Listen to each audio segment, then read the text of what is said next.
Welcome to Choice Classic Radio, where we bring to you the greatest old-time radio shows. Like us on Facebook, subscribe to us on YouTube, and thank you for donating at choiceclassicradio.com.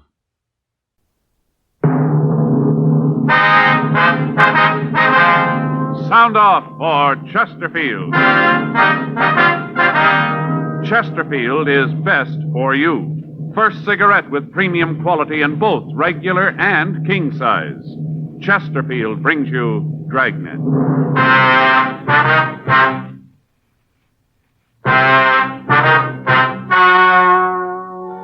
Ladies and gentlemen, the story you are about to hear is true. The names have been changed to protect the innocent.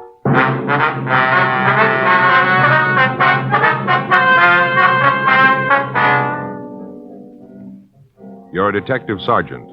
You're assigned a robbery detail. A pair of hold-up men have been staging a series of robberies in your city. You have their description. You know their method of operation. Your job, get them.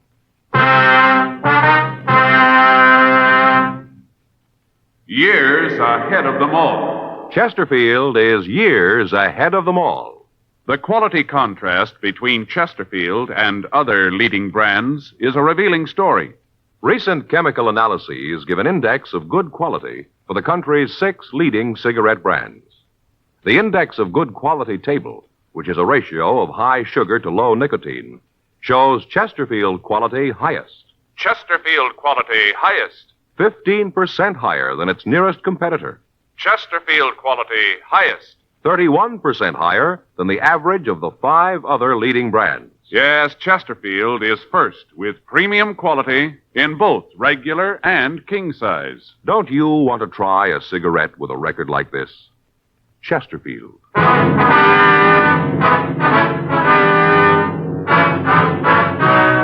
Dragnet, the documented drama of an actual crime. For the next 30 minutes, in cooperation with the Los Angeles Police Department, you will travel step by step on the side of the law through an actual case transcribed from official police files. From beginning to end, from crime to punishment, Dragnet is the story of your police force in action. It was Tuesday, September 6th. It was warm in Los Angeles. We were working the day watch out of robbery detail. My partner's Frank Smith. The boss is Captain Didion. My name's Friday. I was on my way into the office, and it was 8:02 a.m. when I got to room 27A. Robbery. Joe, is that you? Yeah. Did you just get in? Yeah, a couple of minutes ago. The last run from the stats office come in yet? No, I called them. They said it'd be about 10. Hey, you look kind of beat. Yeah, I had a little trouble sleeping last night. Huh? Went over this thing. Someplace the guys must have made a mistake. I can't figure it. Yeah, I've been trying to figure an angle, too. Saw the skipper this morning. What'd he say about it? Nothing. Asked how we were doing. I told him we had a couple of things cooking. He didn't say anything. Guess he's getting plenty of heat from the front office. His pills are getting bigger. Stomach's giving him trouble again, I guess. Yeah, he had some this morning. Looked big enough for a horse. I never saw such big pills, Joe. He could hardly swallow them. Purple, too. Well, 11 jobs in 3 months. All the same M.O., all the same descriptions. None of them add up to anything we can make. Yeah. Skipper said he had a call from the insurance company that underwrote the jewelry store they hit last Thursday. Yeah. Said the guy was real nasty. Said if we couldn't clean it up, he was going to the police commission to get some action that way. Robbery Friday. Who? Oh, yeah, Rod. Yeah, sure, I remember. How's it going? That's good. What? Yeah. Yeah, I guess we can come right down. All right, sure. Okay, Rod, thanks. We'll be right there. You remember Rod Nealon, the guy we nailed for robbery 5 years ago? Nealon? Yeah, I know who you mean. He wants to see us. Says he's got some information. Yeah? About the guys we're after.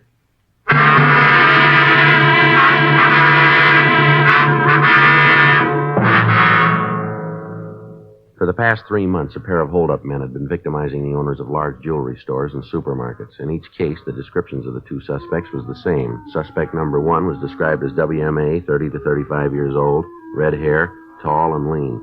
Suspect number 2 was described as WMA, 25 to 30 years old, 5'7", 120 pounds. Victims reported that the larger of the 2 bandits had a slight stutter, but neither of them had any visible marks or scars. In each instance, the method of operation the bandits used was the same. The 2 men would enter the store at about 10 a.m. The smaller of the 2 thieves would ask to use the telephone. He'd go to the rear of the store, and there he would produce a .32 caliber automatic. The other man would pull a sawed-off shotgun, and together, the two of them would tape the victim's hands and feet and lock them in a rear room. Then they'd rifle the safe and leave. None of the victims could tell us if the pair used a car. Everyone concerned had been shown mug books, but they were unable to make an identification. The M.O. had been run through the stats office, but after the possibles had been checked out, we had nothing. Communications had been gotten off to George Brereton up at CII, Sacramento, but they were unable to help us in making an identification. For 3 months, the hold-up men were able to hit where they wanted and when they wanted, and it seemed as if we were unable to stop them. All sources of information had been checked, but they netted us no new leads. 8:25 a.m., Frank and I drove over to see Rod Nealon. He worked in a small machine shop on South La Brea. He checked with the shop foreman and got permission to talk to us. He led us to a small lunch stand around the corner from the shop. We ordered a cup of coffee, and Rod told us why he'd called. I got to reading the papers, read about these holdups, and figured maybe I could give you guys a hand. We can use it, Rod. You guys were pretty nice to me when I got picked up. Sort of figure I owe you a favor. Well, what's the information you got, Rod? Well, I was in the bar the other night. See, Friday night, place down on 3rd, having a beer. Yeah. Well, I sat there for a little bit, chewing up a storm with a bartender, and these two guys come in. Got a girl with them. Uh-huh. Well, the three of them go over to a booth, sit down, and order drinks. I didn't pay much attention to them. It's none of my business. Yeah, go ahead. Well, when they put in their order, bartender and me got kind of laughing about it. Why is that? Well, the two guys ordered bourbon, but the girl ordered one of those weird mixed things, cream de menthe and cream de cocoa and chopped up ice. Real weird. Well, I looked over at her. Usually the only people who ordered things like that are young kids. I asked the bartender about it. Yeah. He said that's all the girl ever ordered. Said they came in all the time, steady customers. Well, what makes you think the other ones were after, Rod? Well, the way they looked and acted. Two fellas were loaded with money, had a roll to choke a horse. Right then, I didn't think much about it. Figured maybe they were just trying to impress the girl, Mm-hmm. Didn't really think much about it then. On the way home, I stopped and picked up a morning paper. I read about the robberies. I noticed the descriptions you had on them. Fit the two guys in the bar to a T. Tall redhead, short dark fella. The big one even had that stutter. You got any names on these two fellas? No, I didn't hear anything. Not from them, anyway. I asked the bartender. He said the big one was called Chet and the little guy's named Vince. He didn't know much about them, just said they came in a lot and had a lot of money to spend. Any idea where they live? No, I don't think he knew. How about a car? Did you see one? No, like I said, I was there when they came in, and I left before they did. If I'd known what the bit was, I'd have stuck around and tried to get some more information for you. I didn't even figure it until I got home and saw the papers. You heard anything around about the two men? Not a thing. That's straight, too. I'm carrying a lunch bucket now. I got a job, and I keep my nose out of trouble. I had enough jail. I don't want any more of it. Well, that's good to hear, Rod. I learned. No more. Tough to learn it that way, but I guess there ain't no other. Now, sir, I'm clean. I'm going to stay that way. Like I said, though, you guys were nice to me. You gave me a break. I want to help you out. Sort of say thanks. Yeah, Rod, and we appreciate it, too. You know that. Listen, anything I can do, I'm with you, fella. Where is this bar? It's a place on 3rd called Tad's. It's a little joint. Yeah, we know it. Most of the guys come in are there for contact, trying to set something up. Mm-hmm. Well, that's just it, Rod.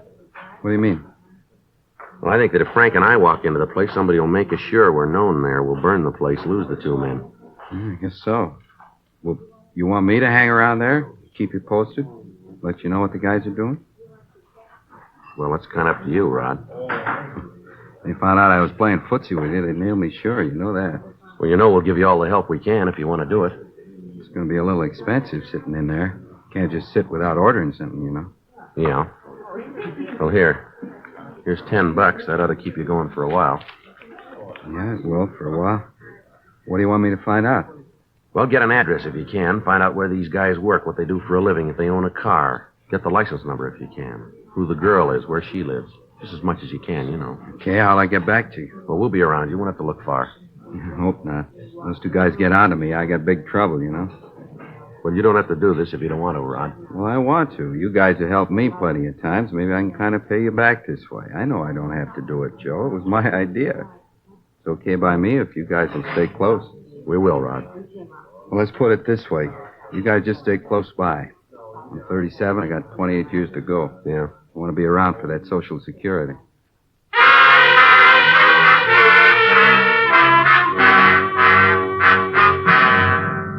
We got the description of the girl who'd been seen with the two suspects, then Frank and I drove back to the office. We checked the names Chet and Vince through the moniker files in R&I. We came up with several possibles, but they were eliminated.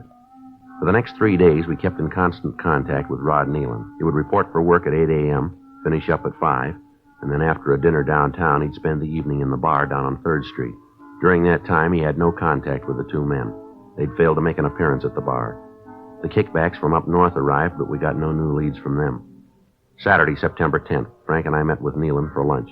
He told us that he hadn't seen the suspects since the night he told us about. He said that the bartender told him that they hadn't been in the place on 3rd Street. 3:16 p.m., Frank and I checked back into the office. Well, that went no place. I wonder where they are. I don't know, Joe. Nothing around town on them.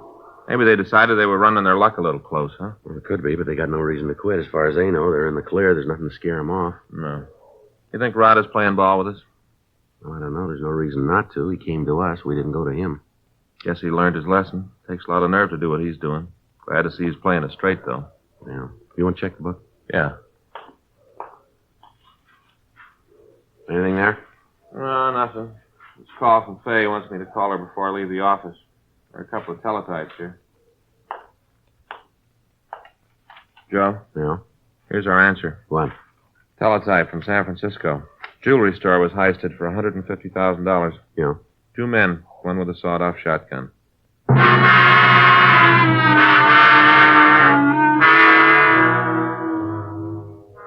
We sent a teletype to San Francisco immediately, asking for full details on the holdup. The answer gave the M.O. that the 2 thieves had used and their descriptions. In every detail, the operation matched that of the 2 men we were looking for. We put in a call to Rod Nealon, but we found that he hadn't reported for work that day. Frank and I drove out to his apartment, but his landlady told us that she hadn't seen him since the day before. Frank and I checked the places where he ate and where he spent his time when he wasn't working. None of his friends had seen him. We spent the next 2 days looking for him. From a bartender on 7th, we heard that Rod had been in the place on Sunday the night before, and at that time he'd been pretty drunk. The bartender said that he appeared frightened and nervous. Monday, September 12th, 5:30 p.m. Frank and I checked into the office to sign out for the day. I'll sign us out. All right, I'll check the box. I got it. Robbery, Friday. Yeah. Well, where you been? We've been looking all over for you. We thought something had happened. What? When? Yeah. Well, take it easy, Rod. Yeah, we'll get to you. Yeah, what model? You got the license number? Just a minute. All right, go ahead. 2N3-9291. Yeah. Okay, yeah. We'll see you there. All right, be careful. Rod? Yeah. Says he's been trying to get a hold of us all day. Says he didn't want to leave his name. 2 suspects are back in town. Rod says they got a bankroll like Fort Knox, sporting a new car. He got the number. Better check it right away. Where's he been? Well, he said he was worried. He's been trying to stay out of sight. Said we better get the guys fast. Yeah. He thinks they're onto him.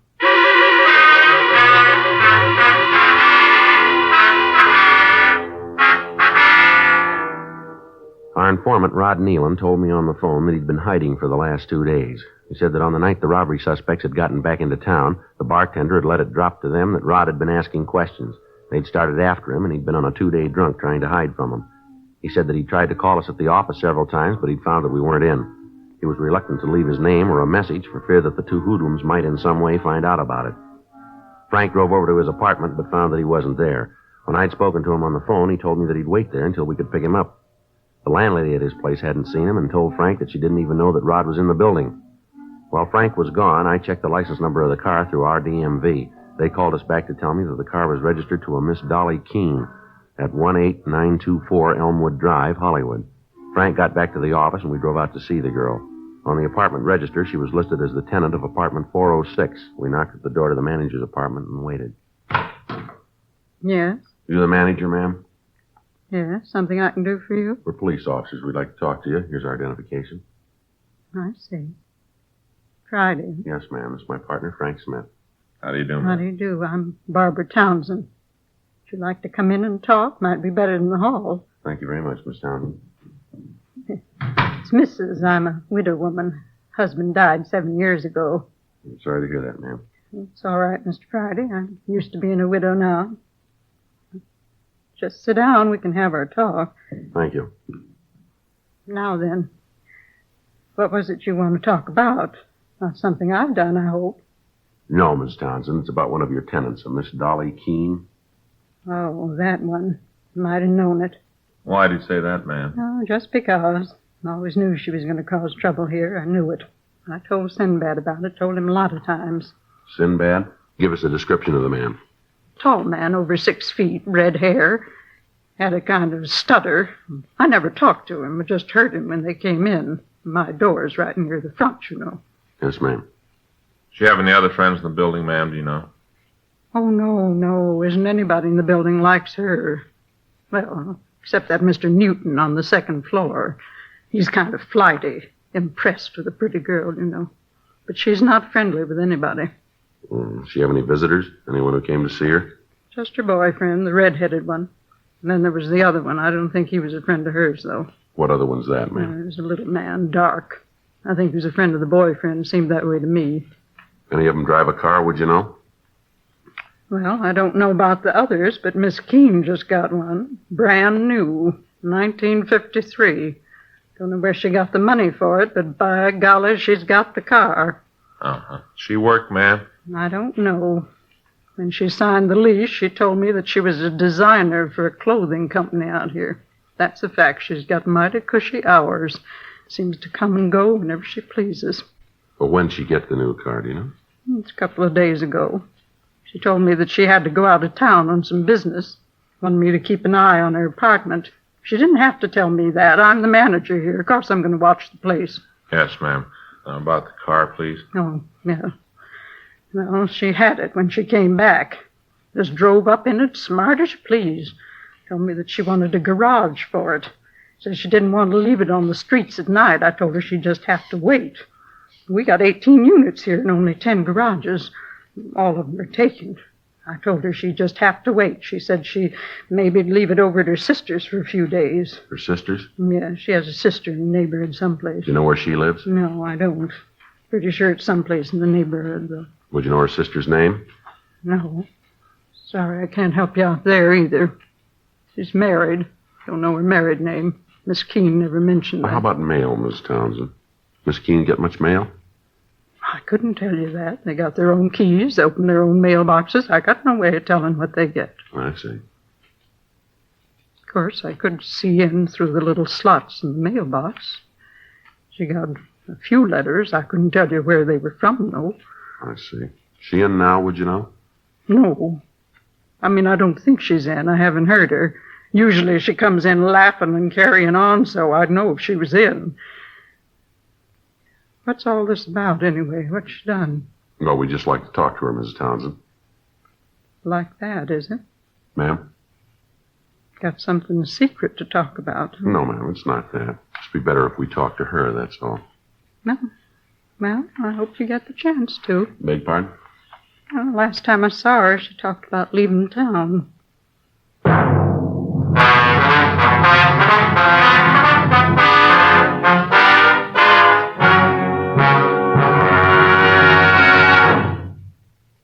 You are listening to Dragnet, the authentic story of your police force in action. Chesterfield is best for you. Listen to this report. It's a report never before made about a cigarette. Smoked day after day by a group of people smoking from 10 to 40 cigarettes a day for a full year. Here's Chesterfield's record. A medical specialist, giving this group thorough examinations every 2 months for a full year, reports no adverse effects to their nose, throat, and sinuses from smoking Chesterfields. Don't you want to try a cigarette with a record like that? You'll find Chesterfield's best for you. They're much milder, with an extraordinarily good taste. And for your pocketbook, Chesterfield is America's best cigarette buy.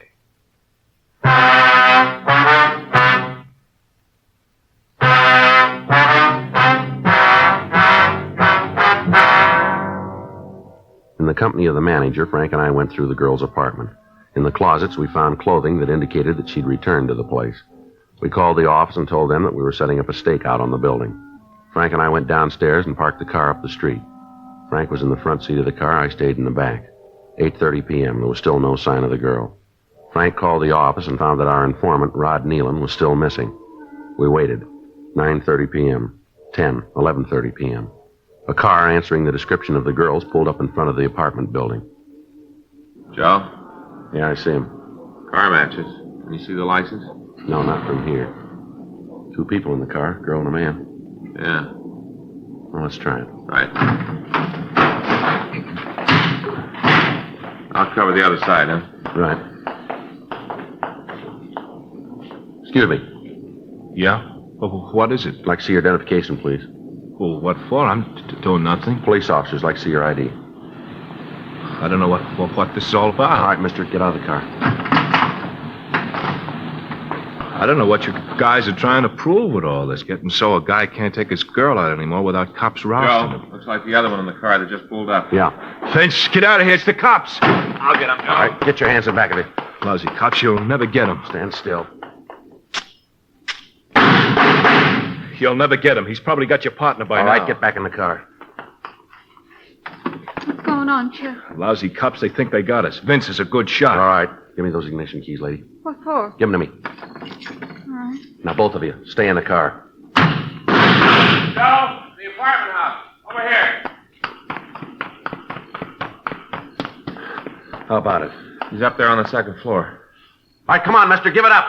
Get away from me, cop! Get away! Throw that gun down here. Come on, throw that gun down. What do you figure, Joe? I don't know, cover me, I'll go up. Right.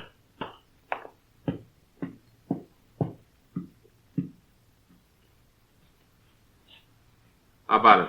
I don't see him. Stop it! Don't shoot! I give up! I give up! Don't shoot anymore, please! All right, mister, throw that gun out here. Come on. Throw it out here. All right! There it is, you got it. Now give me a break. I got it, Joe. All right, come on, put your hands against that wall. I'm hurt. He shot me. Now leave me alone. I'm hurt. Did you see that? I'll shake him. All right. He's clean. Call a doctor. Give me a doctor. I'll bleed to death if you don't give me a doctor. You're not hurt that bad. Now, come on, let's go. I'll give you a hand. Come on.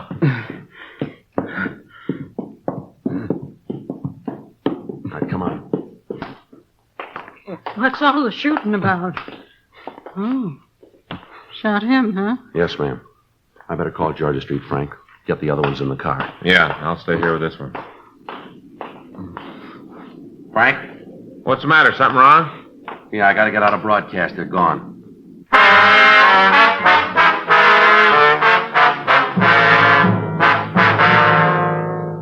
When the number 2 suspect had started firing at Frank, I handcuffed the first suspect and I went to Frank's aid.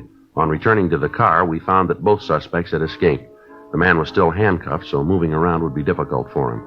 A broadcast was gotten out to all units in the area on the 2 escaped suspects. The car they'd driven was still parked out in front of the apartment. An ambulance arrived and removed the wounded suspect to the county hospital.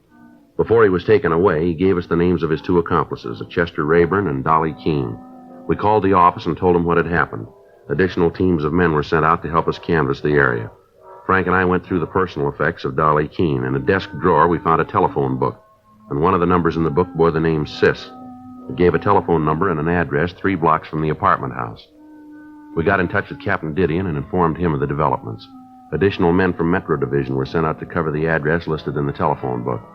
Captain Didion also told us that our informant, Rod Nealon, had been found in a rooming house on 3rd Street where he'd been hiding since the 2 bandits had gotten back into town. He was placed in protective custody. Frank and I went over to the sister's apartment. Yeah, what do you want? Police officers. You Patricia Saxon? Yeah, so what? Want to look at your apartment? What for? There's nothing here means anything to you. Sister been here tonight? No. Haven't seen her last couple of days. Anyone here with you? No. We're going to have to look. Yeah, maybe I don't want you to. That's tough, lady. All right, let's shake it down, Frank. Yeah. There's no one here. Isn't anybody with me? Closet in the bedroom. Yeah. Better stay away from there. He's got a shotgun. Cover that side, Frank. Yeah. All right, Rayburn. Open the door slow and throw that gun out here. Rayburn, we'll tell you once more. We know you're in there. Now throw that gun out here. He's not coming out, Joe. All right, cop, here it is. I don't want no trouble, you hear? No trouble. You got the gun. All right, come on. Get up, Rayburn, on your feet. You too, Miss Keene. Come on out of there. Don't shoot. Please don't. We didn't mean nothing. Don't shoot. We give up. Well, come on out of there. Keep your hands on your head there. I'll get him. Wasn't anything else I could do. Had to do what they tell me. Come in here with that gun and wanted something to cut those handcuffs off with. Had to do what they said. Yeah, sure. They'd have killed me if I didn't. I know it. They'd have killed me. A couple of more minutes and we'd have had it made. Just a couple more minutes, that's all. That's all we needed. Though we got up north, he never got us. We'd have had it made. One more big job, that's what you said. One more and we'd be through. Well, wise guy, where are we now? Right where he said you'd be. What? You're through.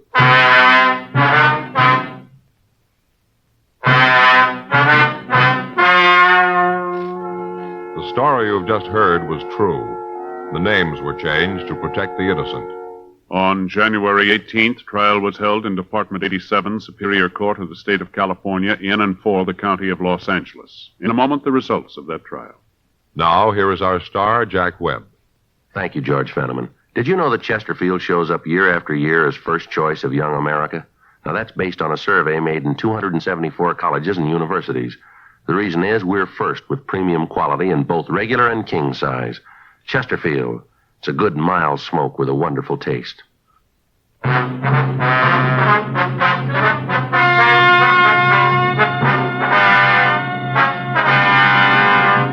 Chester Lloyd Rayburn and Vincent Robert Parker were tried and found guilty on 9 counts of robbery in the first degree.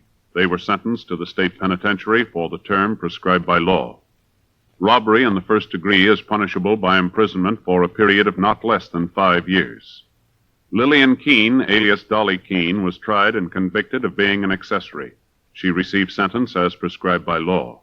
Aiding a principal in a felony is punishable by imprisonment in the state penitentiary for a period of not more than 5 years.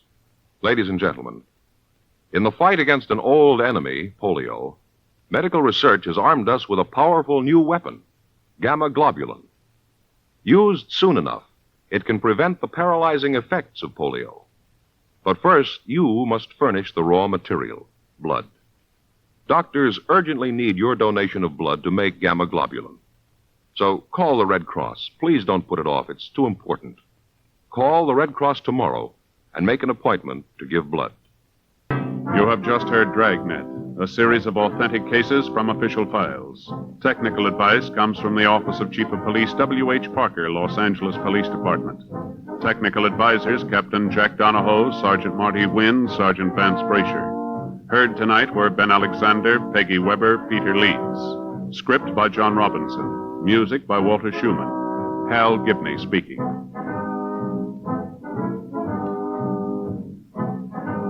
For a million laughs, tune in Chesterfield's Martin and Lewis show, Tuesday on this same NBC station. And sound off for Chesterfield's. Either regular or king size, you'll find premium quality Chesterfields much milder. Chesterfield is best for you. Chesterfield has brought you Dragnet, transcribed from Los Angeles.